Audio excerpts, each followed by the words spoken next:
आयुर्वेद कहता है कि हमारी सारी बीमारियों की जड़ हमारे पेट में है और मॉडर्न डे साइंस भी जो रिसर्च करता है वो आयुर्वेदा की इस बात को पूरी तरीके से साबित करता है कि हमारी सारी बीमारियों की जड़ हमारी पेट, हमारे गट या फिर हमारे पाचन तंत्र से ही संबंधित होती है। आज हम एक ऐसे ही बॉडी ऑर्गन की बात करने वाले हैं जिसके बारे में बहुत ज़्यादा बातें नहीं की जाती है, इसलिए वो एक नेग्लेक्टेड बॉडी ऑर्गन बन गया है और वो है आपकी आंतड़ियाँ या आंतें।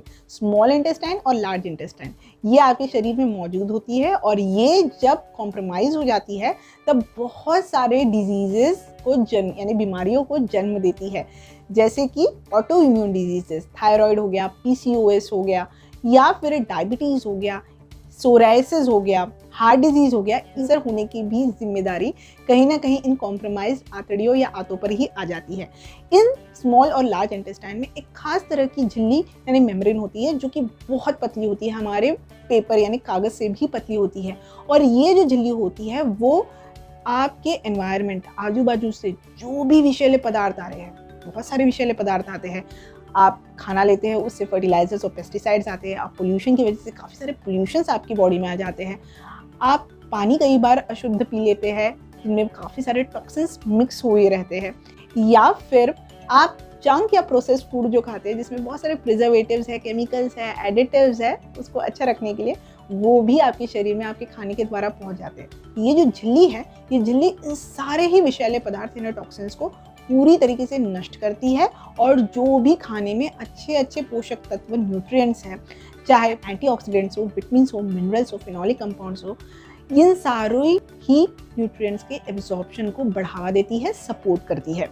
आजकल के एनवायरनमेंट में जब हम बहुत ज़्यादा प्रोसेस्ड फूड खा रहे हैं, बहुत ज़्यादा पोल्यूशन में जी रहे हैं, हमारी जो भी वाटर आ रहा है या फूड आ रहा है वो काफ़ी ज़्यादा दूषित यानी केमिकल फर्टिलाइजर्स, पेस्टिसाइड से मिल के आ रहा है, हमें स्ट्रेस भी काफ़ी ज़्यादा है, हम स्ट्रेसफुल लाइफ जी रहे हैं, तो इन सारी चीज़ों का जो टोल है वो आपकी इस मेम्ब्रेन यानी झिल्ली पर निकलता है, जिसकी वजह से ये झिल्ली कॉम्प्रोमाइज हो जाती है। इसमें काफ़ी सारे होल्स हो जाते हैं और उन होल्स यानी छेद में से काफ़ी सारे विषैले पदार्थ, टॉक्सिन्स आपके ब्लड में मिल जाते हैं। आपके खून में मिलने की वजह से वो आपके खून को भी विषैला और टॉक्सिक बना देते हैं। जब ये सारे विषैले पदार्थ आपके शरीर में आते हैं तो आपका शरीर कोशिश करता है कि इन विषैले पदार्थ को बॉडी के दूसरे ऑर्गन्स या पार्ट्स तक ना पहुंचाए, इसीलिए इन विषैले पदार्थों के आजू बाजू वो बहुत सारा फैट डिपॉजिट कर देता है। जब फैट डिपॉजिट हो जाएगा तो क्या हो जाएगा, आपका वजन बढ़ जाएगा। स्पेसिफिकली जब आपका फैट डिपॉजिट होगा आपके पेट के आसपास, पेट की चर्बी बढ़ाएगा, तो उसकी वजह से आपको हो जाएगा इंसुलिन रेजिस्टेंस, इंसुलिन सेंसिटिविटी कम हो जाएगी और जिसकी वजह से डायबिटीज़ है, मोटापा है, थायराइड है, हार्मोनल इम्बैलेंसेस है, इस तरह की काफ़ी सारी समस्याओं से आपको गुजरना पड़ेगा। इसके साथ ही आपका जो रक्त है इन विषैले तत्वों की वजह से एसिडिक हो जाएगा। एसिडिक रक्त दिल की बीमारियों और स्टोन्स के लिए रिस्पॉन्सिबल होता है और आपका रक्त इन विषैले पदार्थों की वजह से गाढ़ा यानी थिक भी हो जाएगा और ये थिक ब्लड आपकी धमनियों को रक्त की संकुचित कर देगा, मतलब वहाँ क्लॉट बना देगा, क्लॉग कर देगा, उनको रोक देगा, जिसकी वजह से रक्त प्रवाह आपका बाधित होने लगेगा। इसके साथ ही ये आपके इम्यून सिस्टम को बहुत ज़्यादा सेंसिटिव बना देता है।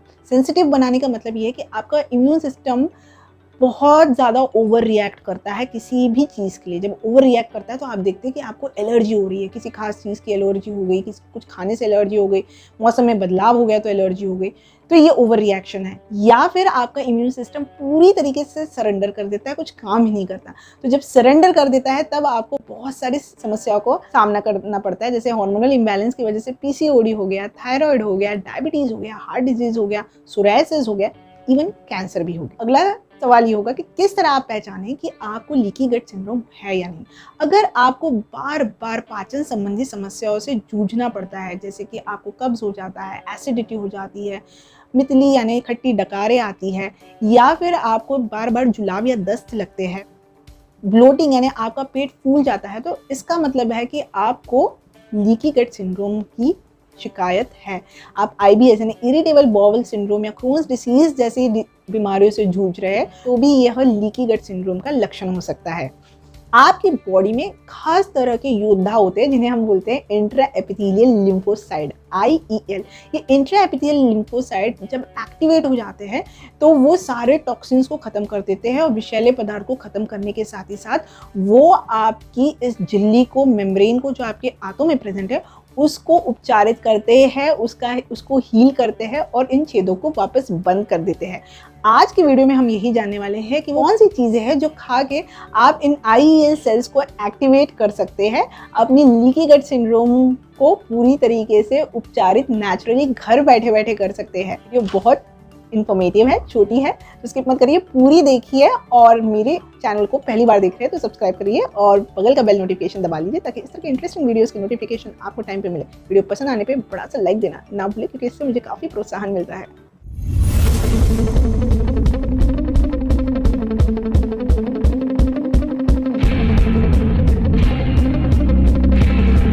वेलकम बैक फैमिली, और मैं हूँ dietitian, nutritionist, wellness expert, fitness गुरु, लाइफस्टाइल कोच अनुराधा। और आज हम बात करें कुछ ऐसे फूड्स की जो कि आपके IEL सेल्स को एक्टिवेट कर दे, आपकी लीकी गट सिंड्रोम की प्रॉब्लम को पूरी तरीके से नेचुरली सॉल्व कर दे और आपको सारी तरह की डेडली बीमारियों से भी बचा ले। सबसे पहला जो फूड है जो AH रिसेप्टर्स नाम के खास बॉडी पार्ट को एक्टिवेट करता है, जो कि आपके IEL सेल्स को बांध के रखता है। मतलब सीधी सीधी बात है कि आपके जो शरीर में योद्धा है उन्हें एक्टिवेट करता है, वो है ब्रोकोली।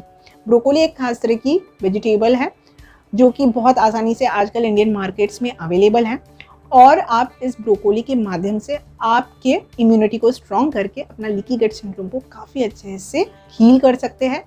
साथ ही साथ इस ब्रोकोली में मौजूद जो तत्व होते हैं, जो भी टॉक्सिन्स, विषैले पदार्थ आपके ब्लड में आ रहे हैं, उनको डिस्ट्रॉय यानी नाश करने का भी काम करते हैं। अगर ब्रोकोली नहीं है तो आप क्रूसीफेरस वेजिटेबल की यानी उसी की जैसी जो सब्जी है, गोभी, फूल गोभी, उसका इस्तेमाल कर सकते हैं और सेम बेनिफिट यानी लाभ उठा सकते हैं। इसके अलावा अगर आप अपने खाने की शुरुआत सलाद से करते हैं तो वो भी इन IEL सेल्स को एक्टिवेट करने में हेल्प करता है।